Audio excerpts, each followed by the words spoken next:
मान लो कोई व्यापार में अगर तकलीफ हो,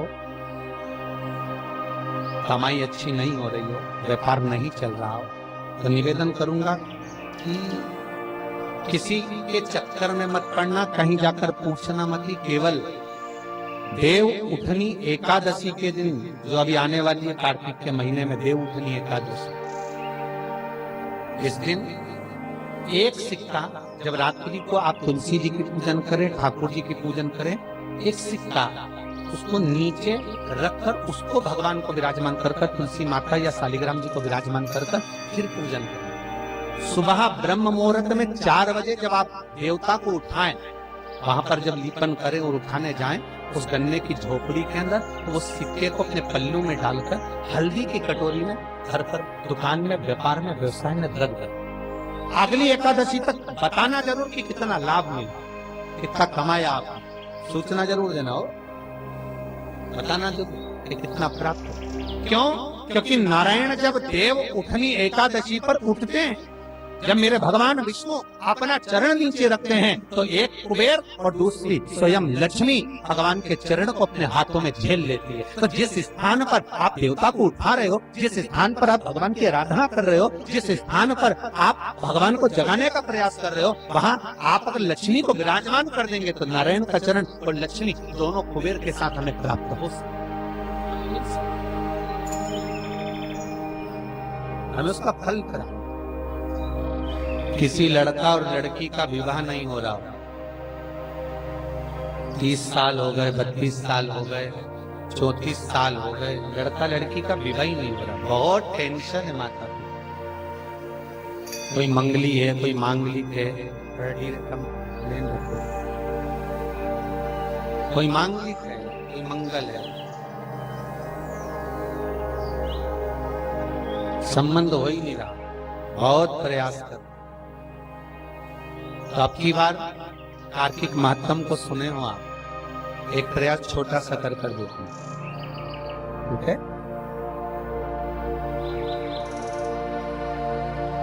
चार दिशा का स्मरण करिए, पूरब, पश्चिम, उत्तर, दक्षिण। हथेली पर आटे का दीप लगाइए, घी भर लीजिए और 4 बत्ती उसमें अलग अलग रख लीजिए। थोड़ा सा पीला चावल हल्दी में कर उसमें डाल दीजिए। जो लड़का और लड़की का विवाह करना उसी के हाथ में देना है। और देव उठनी एकादशी के दिन, जिस दिन देवता उठेंगे, जिस जगह पर तुलसी शालिग्राम का आप पूजन करते हो, गन्ने के नीचे, ईख के नीचे तुलसी का प्याला रखकर पूजन करते हो, वहां पर भगवान शिव और भगवान नारायण का नाम लेकर उस दिए को धधवा दीजिए और वहीं पर हल्दी का तिलक उस लड़का या लड़की का कर दीजिए और उसके हाथ में थोड़ी सी हल्दी लगा दीजिए। महाराज 2.5 महीने 3 महीने तो बहुत हो गए, उस बच्चा और बच्ची का विवाह पक्का हो। महाराज श्रीमद् भागवत कथा कहती है, कार्तिक महात्म कथा है, तुलसी का क्यारा सौभाग्यवती नारियां जब जल का सिंचन कार्तिक महीने में करती है तो उसका सौभाग्यता का आनंद पाती है। तुलसी बता देती है कि आपके घर की दशा क्या है। बार बार जल डालने के बाद भी तुलसी सूख रही है, बार बार आप पूजन कर रहे हैं, पाठ कर रहे हैं, तो भी तुलसी के तल सूख रहे हैं। तुलसी बता देगी कि तुम्हारे घर में तकलीफ आने वाली है, कष्ट आने वाला है, सूख रही है। किसी ने जरूर कुछ ना कुछ ऐसा है इसमें घर में तकलीफ आई, तुमने लगाया फिर सूखी, फिर लगाया फिर। तुलसा महारानी बता देती है कि कष्ट है। और जिस गमले की तुलसा ढेर घमोर हो, फलित तो हो, आनंद में हो, तो उस घर में फिर दुख नहीं आता, समृद्धि खुद बढ़ती चली।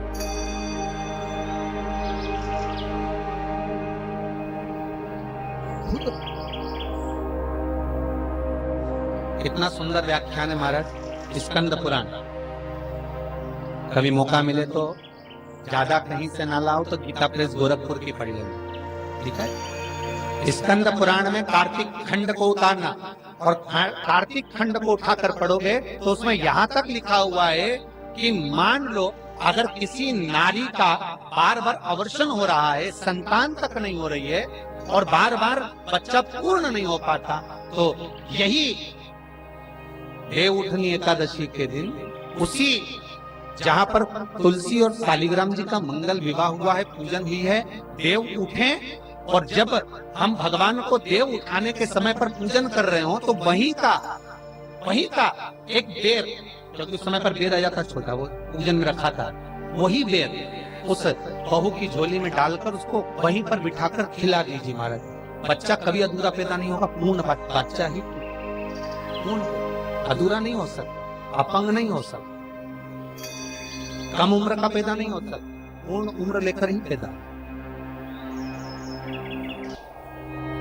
शिव पर चढ़ा हुआ बेर शिवरात्रि पर जो चढ़ता, राम जी ने लक्ष्मण जी को जो संजीवनी दी थी, वो संजीवनी थी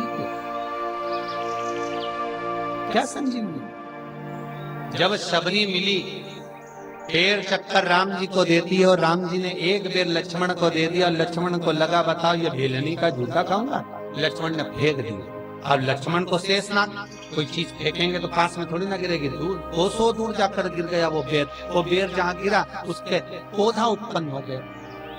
जब शक्ति लग गई लक्ष्मण जी को, अब इसको क्या दिया जाए, तो सुषेण वेद कहते हैं जाओ संजीवनी ले।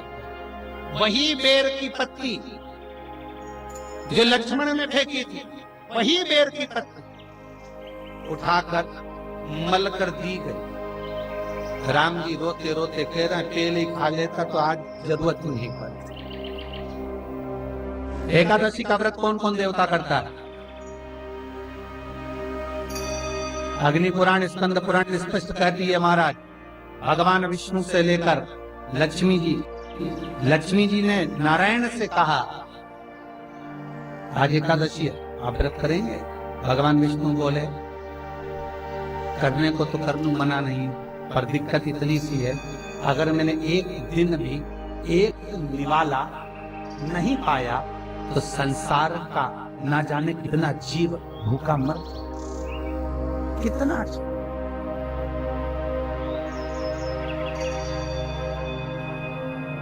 लक्ष्मी जी ने कहा तो मैं व्रत करूं कि ना करूं? नारायण के शब्द सुनिएगा महाराज, स्कंद पुराण, विष्णु पुराण, अग्नि पुराण। नारायण कहते हैं लक्ष्मी तू एकादशी का व्रत कर,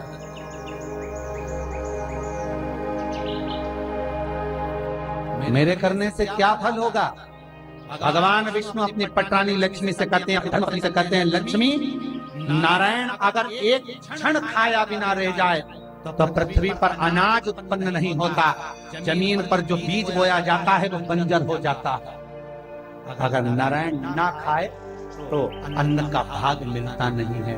संसार का लोग जलचर, थलचर, वायुचर सब भूखे मर जाए। और लक्ष्मी अगर तू एकादशी का व्रत करेगी, अगर नहीं करती है तो जितने माताएं, जितने पुण्यवान जीव एकादशी का व्रत कर रहे हैं घर तू प्रवेश नहीं करे। अगर तूने एकादशी का व्रत करा है और संसार का कोई मानव, चाहे जलचर हो, थलचर हो, वायुचर हो, जीव किसी भी तरह से अगर एकादशी का व्रत कर लिया है तो तू कम से कम उस घर में प्रवेश तो कर दे। इसलिए तेरा एकादशी का व्रत करना है।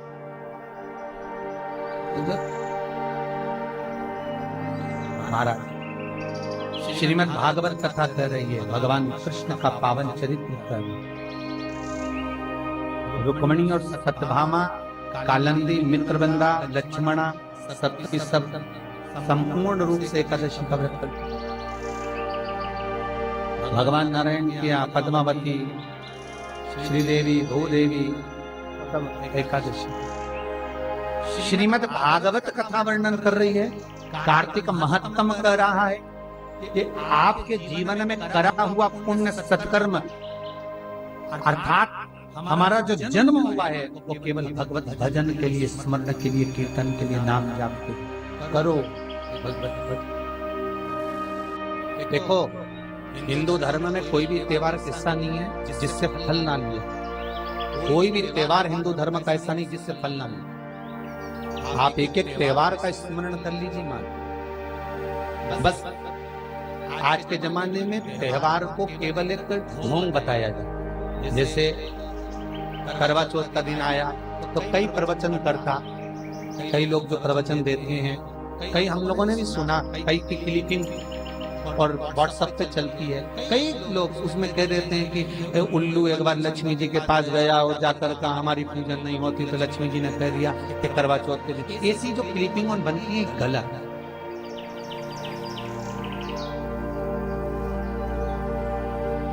कई कथाकार कह देते हैं कि लक्ष्मी जी के पास उल्लू गया और हमारी पूजन नहीं होती तो कह दिया करवा चौथ के दिन होगी।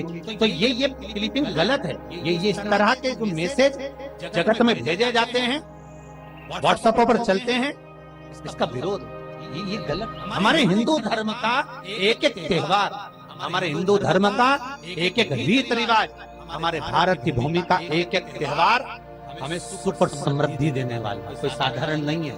सुख समृद्धि देने